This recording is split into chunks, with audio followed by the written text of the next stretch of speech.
Welcome,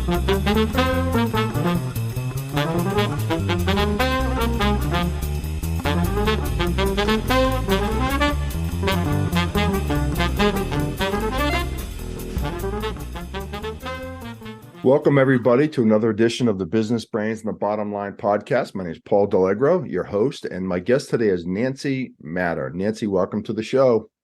Thank you very, very much for having me. I really appreciate it. Oh, you're welcome. Well, Nancy, normally I like to give a little bit of a bio about my guests, but I'm not even sure where to start with you because you've got such a crazy background. You're a music producer in Hollywood for 20 years, and now you're a race car driver and an entrepreneur. So, I mean, that's kind of a dramatic shift. So let's start at the beginning. How did you get into the music producing, and then we'll shift into the race car driving, because that's more what I wanted to talk to you about today. Anyway, is the car stuff. Okay, well, it actually started with the car stuff. Really? Yes. I grew up with my biological mother and her fourth or fifth husband, and whatever he was, and he drag raced. So they drag raced, and okay. I was only like a year old when they got married or whatever, and so I went around to all the races in Southern California, and not only in California, but we were going to Arizona, we were going to Utah, we were going to Nevada. We were kind of traveling around a little bit, and from there, I actually got married very, very young. I started working on an alcohol funny car when I was 13 with Lou and Vicky Gasparelli. Well, I couldn't drive, but I was already in high school. And so they would send a crew member over to pick me up and take me to the races with them. And then they would take me back home. And then I did that until I was 19. Well, I got married right after I turned 18. Then my ex-husband didn't really like that. He didn't like the racing so much. That's a whole different story. And so we started doing music together. And from there, I started having children. And I said, if I ever get a chance to work in the music industry, I'm going to really take care of people that have children. And so one thing led to another. And I stayed really dedicated, and I worked really, really hard. I pushed racing completely out of my life. And then when my music career was at an all-time high, I was in the middle of getting a divorce and raising my children by myself at that point. So how old were your children at that point? 8 and 10 when I asked for the divorce, 10 and 12 when the divorce was final. Okay. And then in the music industry, by fluke, through KRK monitoring systems, I was introduced to a gentleman that knew a drag racer that I hung out with when I was like 14, 15, 16 years old. And we got back together and we went to the Northwest Nationals in Seattle. And that was it. That's all she wrote. I went right back into the racing industry. And so that was, how old are you at that point? Not to give away a woman's age. I don't ever want to do that, but when I got back into music, the racing. Yeah. Gosh, I want to say I was probably, oh my gosh, that's a good question. 34, 36, okay. 34, 35, 36, somewhere in there. But racing looks to me, once it gets in your blood, because I know several people that enter cars and racing, and it's like addictive. That's like they shoot the drug in their arm every day, and I guess you've got it in there. Well, some people, a lot of people don't understand. For me, growing up as a kid, I never lived in a house that didn't have race cars. Very few houses that I went to, with the exception of my friends as a kid, and the bikers that I acclimated towards, they didn't understand it either. A lot of people don't understand it. And so not having a race car for 20 years in the garage, I didn't realize how awkward it was for me. Although, like I said, I just blocked all the racing out. It was like, to me, it was, okay, that was my past life. You had a family now, and you had stuff to do. Right. And my music career was just, it was just expanding. I was very, very blessed with some type of natural ability to be able to take sounds and manipulate them and make them sound like $1 million studios were recording them. So I'm very, very blessed. I'm very lucky. Yeah. I mean, I saw that article in D Magazine. Very nice article, by the way. Very impressive. But you had worked with some I guess you worked at Walt Disney World, or Walt Disney Records. Walt Disney Records. Mhm. and you worked with some pretty big actors and pretty big movies, actually. I mean, nothing to be ashamed of there. I mean, talk a little bit about those. Well, I have all I wanted was the soundtracks of the gold and platinum records, and then the Lion King went diamond. So I have all of those albums, and it's a shame I can't have them in the backdrop. But you've got a picture of them, so you'll be Yeah, able to we'll share. definitely, when we post this, we'll definitely show those pictures. We can maybe work it in to the video as well. Yeah, that'd be great. Yeah. So I did that for 10 years, and what was happening away from there, when I would go into the studio with the upper echelon mastering engineers, because that ended up being my forte. I produced, I recorded, but really mastering, which is the post-production side of Right. everything, pulling it all together cohesively. Um, they kept, Nance, you're so good at this. You need to branch away from Walt Disney and start on your own studio. When you have children and you have the deep pockets and you have the benefits and you have this and you have that, it's a lot harder to do than what it sounds, because you're putting your neck into a guillotine of the unknown. Right. And and I was able to do it. I was able to pull it off. I did that for a year and a half prior to walking away from the Disney Corporation. The reason why I ended up walking away is because I had a feature article done about me in Billboard magazine. Well, when you work for a record company, guess who the first people that get billboarders? It's, the upper management and, Right. the executives, because I was upper management. So the executives got it and they said, hey, you might need to go follow your dreams. And so I did, and it worked out. Unbelievable. So, well, let's shift to the racing. I think we could talk for a whole show probably about your music, but really the racing part is the more recent stuff that you've been really into. When did you start actually racing? So being in the car industry entails a lot of different things. And again, I'm a novice at this, so I'm just guessing at half these questions because I'm just thinking from the outside looking in. There's one thing about building cars, working on cars, promoting cars, but there's another whole animal to drive them, correct? Yes. It's actually safer than being on the interstate, though, if you can imagine that, because there's only one other person next to you. And yes, you're going fast. And yes, you're doing things that are not the normal person does. But I started driving in 2001. And while I was still in the music industry, I went to Frank Hawley's School of Drag Racing, and Oh, wow. I got licensed. Never knew there was a drag racing school. I thought that you learn on the street of hard knocks, just take your car right around the block a few times. Yeah, well, when you're a kid and you're a guy and that's what you do, yeah, of course. But I wasn't in that position. I was working at a corporation, like a Fortune 100 corporation. So I had to kind of do things the way that I knew how they needed to be done from my childhood. And I went there. I did 9 passes in a super comp dragster. I got my license. A super comp dragster is an 890 class. It's 8.9 seconds in the quarter mile. My car went about 155 for mile per hour. And I knew the second year into it, I was like, I'm a funny car girl. I got to get in a funny car. And all these guys were like, you'll never do it. You'll never do it. You'll never do it. Well, I went back to Frank Hawley's school before I made the investment, and I passed. I mean, I passed in flying colors. And he was like, if you stay in this, you're going to be somebody to be reckoned with. Easier said than done. That's all I can say. Yeah. But from there, I bought my first alcohol funny car operation, and we campaigned it. I finished my license in the 2004 season, right at the very tail end of the season. Went out in 05, 6, 7, and 8. We never finished below top 10 in the Midwest region of the country. We started out with about, I don't know, there was like 16, 17 cars, but we never finished outside of top 10 in the alcohol funny car. So that kind of started this whole passion, I guess you could say. And definitely sounds like a passion. Well, I was thinking this earlier. Drag racing to me, as an outsider, really looks like you have to have a screw loose to do it. Like that doesn't seem normal to want to go that fast. I mean, it could be exhilarating, but it looks crazy to me. I don't know. I've never done that.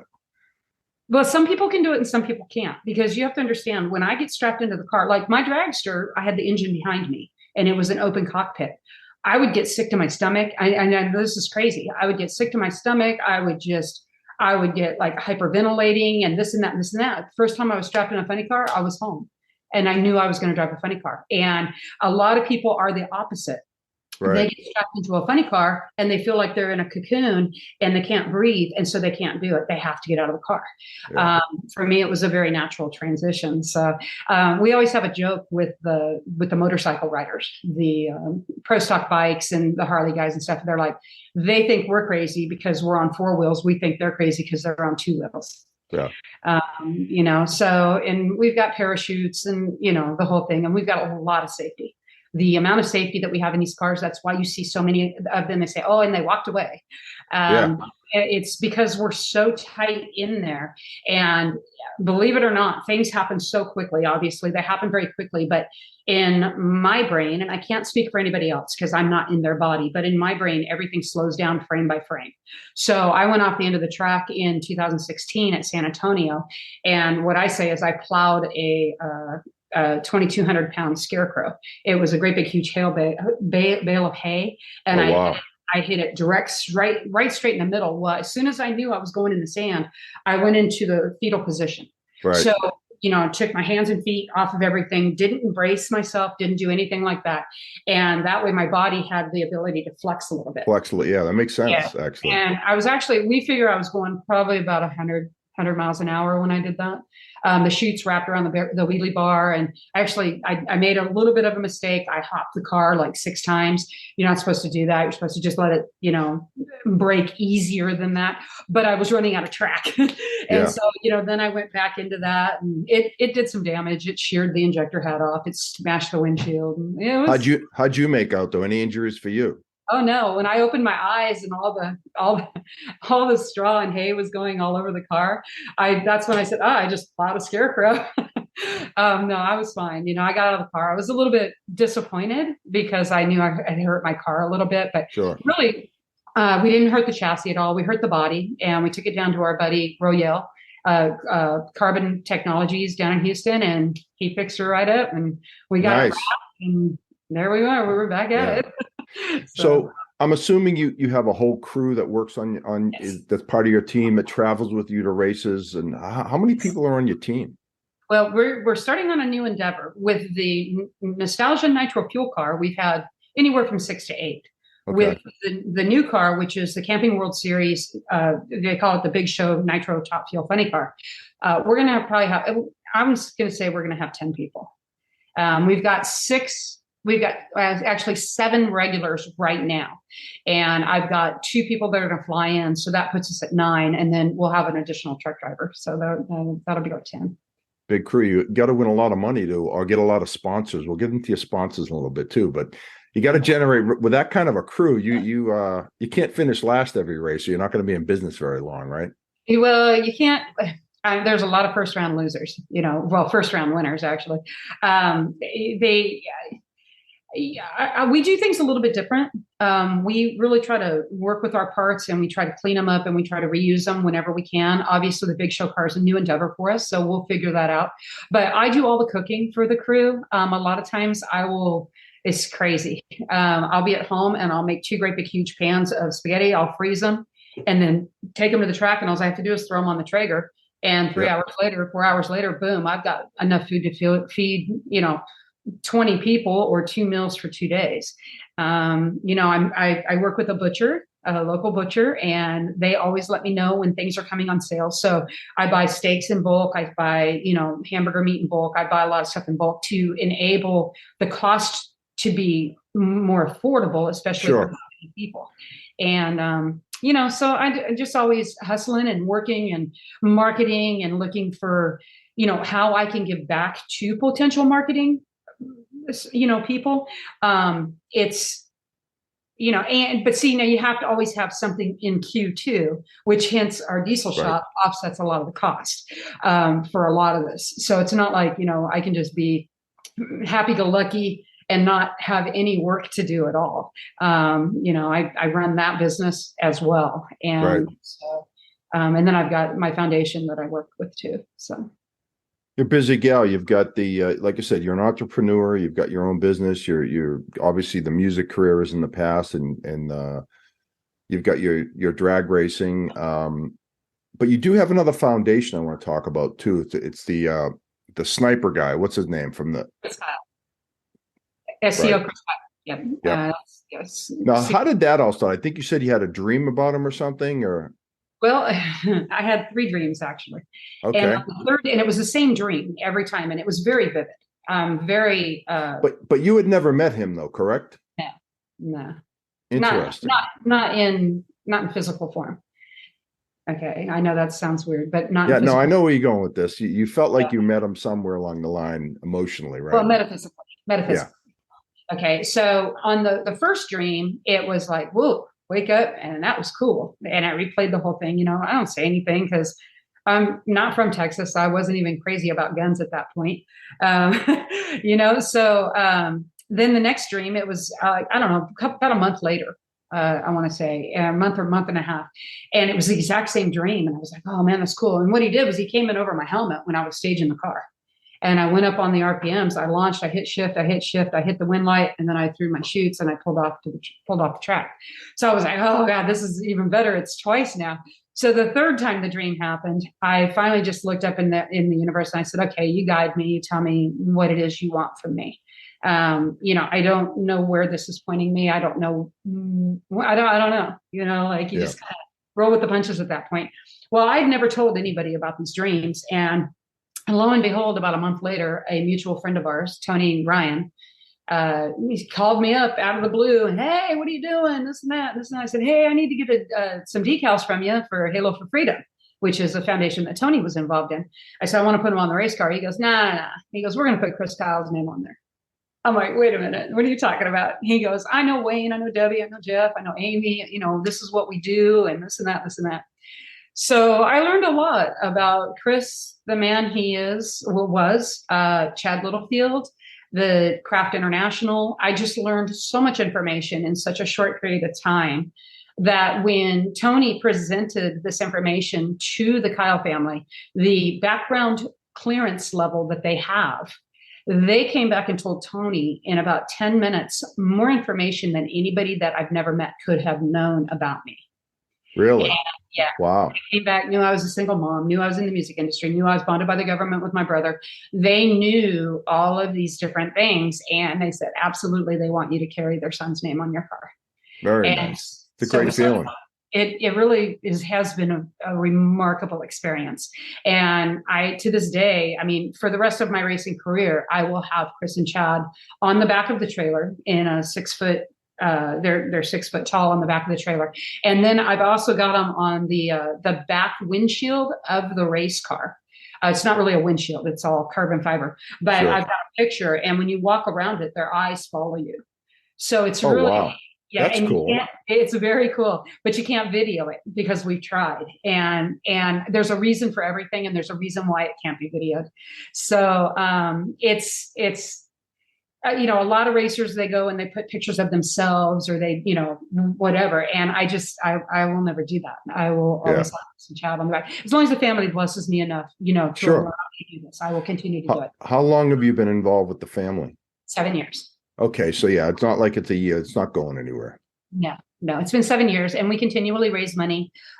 People donate to American Valor. At the time, it was Guardian for Heroes when we first started, which was the foundation that Chris actually started. And that was all in conjunction with Craft International. And they had investors and they were building equipment specifically designed to go into homes of veterans that with disabilities that were uncomfortable going to the gym. Now, with Wayne and Debbie, Jeff and Amy, which Jeff Kyle and Amy Kyle, Jeff's wife, they're Right. still doing stuff like that with American Valor Foundation. It's a little bit more complex than what it sounds to build a home gym Oh, in yeah. somebody's home. So they now Especially if they're handicapped, you got to take a lot more things into consideration. a lot more things, and it's a Yep. huge investment for people. What they're doing also is incorporating first responders, a lot of firemen, a lot of police officers. Jeff has become a police officer in Waco, and he's excelling very, very well at it. And it's really an honor to go to these galas and to go to the Chris Kyle Memorial Benefit and listen to these men and women speak about being at war and speak about being at war with Chris and their experiences they've had, and with him being a commanding officer and his commanding officers, and then incorporate Chad Littlefield in with all of this. Chad is just, they were brothers from other mothers, Right. and his family, Judy and Don, they're just, and older brother Jerry with his wife Teresa, they're all just very, very wonderful people, and we're very honored, and we will Yeah. continue that legacy for, I mean, for the rest of my life. As long as I'm Sure. racing, Yeah, and I'm sure I'm sure you get a lot out of it though, right? I mean, it's not like you wouldn't do it if you didn't get something out of it for you, right? And well, personal gratification and you know what, the first few times that this happened, it was very hard for me. I would have a Vietnam vet come over, and him and his wife would just be standing looking at the back of the trailer, and tears would just start falling out of his eyes. And then, and this still happens. They would tell me just a random story of something that happened to them at Vietnam. And then I would hug them so that they could cry, because a lot of those guys won't cry. They won't show any emotion. And then I've been, thanked by their wives of saying, please, thank you for getting him talking. This is the first time I've ever heard this story. And right. that to me is the gratification of giving back to our soldiers. Yes, they need money. Yes, they need help. Many of them. Yes, there's a real thing, PTSD with all the explosions and landing on mines. And, I've got one friend, Patrick, that he was on Chris's command, and he zigged when he was supposed to zag, and he lost both of his legs. We actually, through my foundation, bought him a service dog. So him and his service dog, they've saved each other's lives. So we really, that's where my gratification comes in, is to being able to be a tool is the wrong word, but to be a platform for, to continue to bring awareness, and to, I don't know, it's just such an honor. It really is. And it's a blessing. No, I can see by the, the look on your face, you thoroughly enjoy doing that. You get a lot out of it. It's nice. Nice to give back. Well, and I've been able to do things that normal civilian people, especially somebody that has never been around guns, I get to do things that a lot of people have never experienced. I got to have a full tour of a B-52, and nice. It was commissioned B-52, and it's amazing how many things compare to the race car that compare to this B-52 with the Simpson parachutes, with and a recording console, believe it or not, because it's got 8 engines, so it's got 8 commands of everything exactly the same. And so that's a recording console. Every channel is exactly the same. I think I was in there for 2.5 hours on a private viewing tour of this B-52, and going up into the bomb compartment, which was crazy. And for people who've never been around these machines, and it's just an incredible, phenomenal. Like, just open up your brain and open up your eyes and listen. It's amazing. It's really an honor. So, and I got to sit in an Apache helicopter, not a Black Hawk, an Apache. That looks cool too. So it's pretty neat. Yeah. So, what do you got coming up as far as races go? Like, what should we be looking for in the future for you? What we're doing right now is we're building the Big Show Nitro funny car, and we're waiting on some parts from a couple of the suppliers so that we can finish mocking everything up and getting it all back together. We are going to be cross-grading my license. I have to do 3 qualifiable passes in the car in order to be able to race alongside with the other competitors. Sure. And once that happens, then we'll, my guess is our first actual race will be in August, which I know sounds like a long way away. But we should be out there testing by May. And that's just barely after we get through winter and all that stuff. And we'll go out to Ennis and maybe Tulsa to do the licensing and just get me used to the car. Because, every car has their own personality. And so you have to kind of, you have to you have to get to know the car and what the car expects and what the car is going to do. Is it going to, make a hard left on me at some point in the runner? Like, where do I have to compensate for that? Because I did get towed around in the car, and the steering in this car is the loosest I've ever been in any race car. Yeah. And we know why. So that's some of the stuff that we're fixing, and we're going to make it time. These are highly precision machines. These aren't like, road cars, right? I mean, it's a little bit different. Yeah. And people say, do a burnout on the road, do a burnout. No. There's too many horror stories of people getting hurt and stuff like that. And I would probably never be able to forgive myself if somebody got hurt or killed because I was being stupid on a street, What's the price tag on one of these cars, by the way? I know it probably can vary, right? But what would you say is the average price of these? A turnkey competitive car is 130,000. But you Okay, get that no extra parts, you get no extra tools, you get no, I mean, that's just the car. Now, our car was half that price. The gentleman was just getting, he was done with racing. Um, and we got some spare parts with it and stuff like that. So we've got right now, we've only spent, I don't know, $1,500. Everything that we've done right now is cleanup yeah. and cleaning the chassis, making sure that there's no cracks in it, making sure we're swapping things over and stuff like that. So we're, like I said, we're waiting on a fuel tank, an electronic box. We're waiting on an oil tank. That all has to be fabricated, and so we've already approved all the plans for it and everything. The one thing that we're going to do different in this car that most people don't do, there's usually only 20 pounds of fire suppressant. We are going to put an extra bottle behind me that's going to be specifically on me. So in case I drop a valve or something explodes, I've got an extra, it'll have a heat sensor on it. So if it gets hot in the cockpit, it's going to automatically, put 10 more pounds of cold fire directly onto me so I can get out of the car. No, well, that would be nice. Yeah.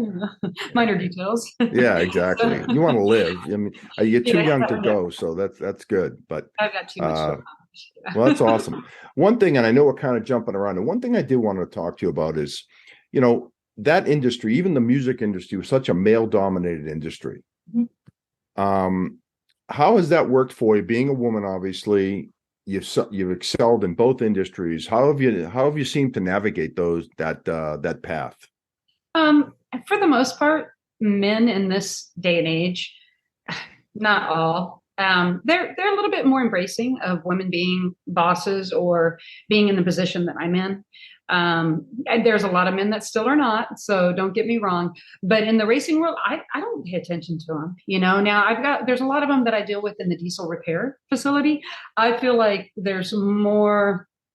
They want to talk to a man that's a technician, because obviously I'm not supposed to know anything about. Yeah, they look past you. Where's your boss? Yeah, they think I'm a secretary, Yeah. basically, because I answer the phones. And it's like, okay, well, what's your question? And I'll lead them into it. And then by the time we're done, they're like, holy crap, you know a lot This about this stuff. yeah, this lady knows what they're doing.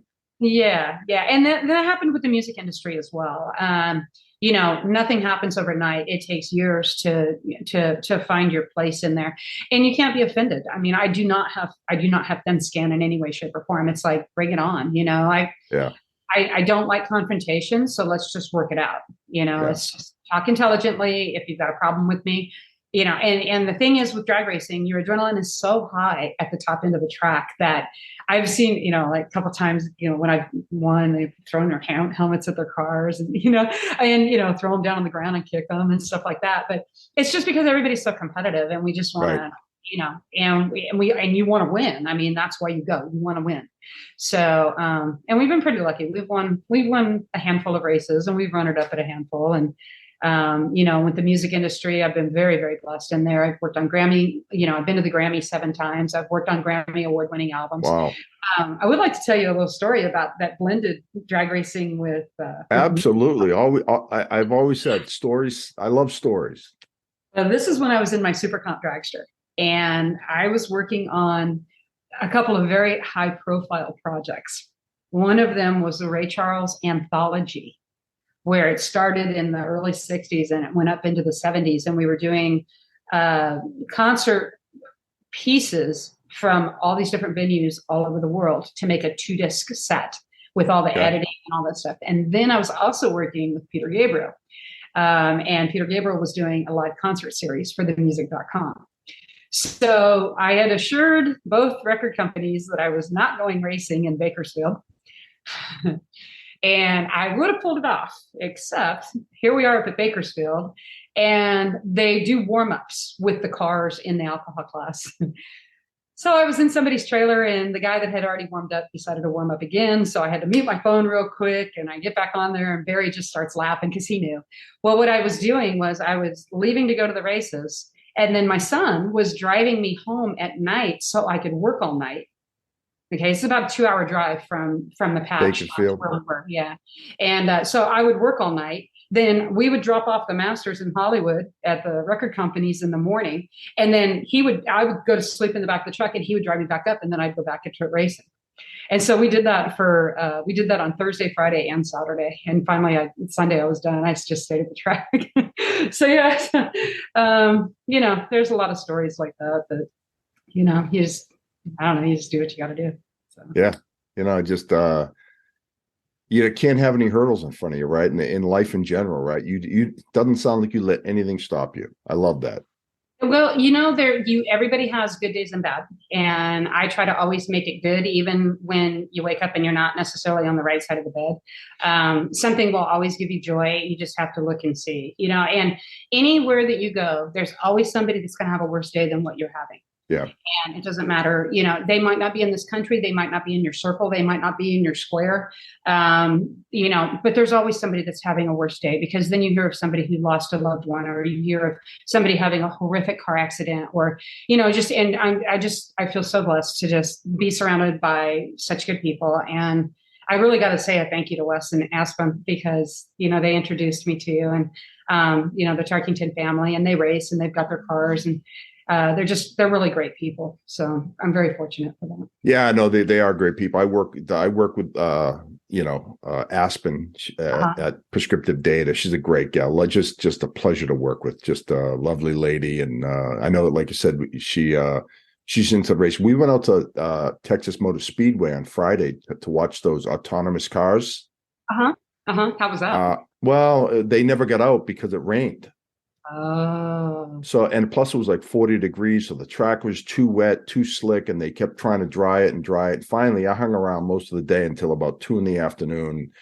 And I finally left. I guess they tried about 4 o'clock to get 2 cars out, and one hit each other, and they called it off. So yeah. I don't really know, but it would have been fun. Those cars, I guess, get up to 200 miles an hour. Oh, I believe it. And autonomous too, which is crazy.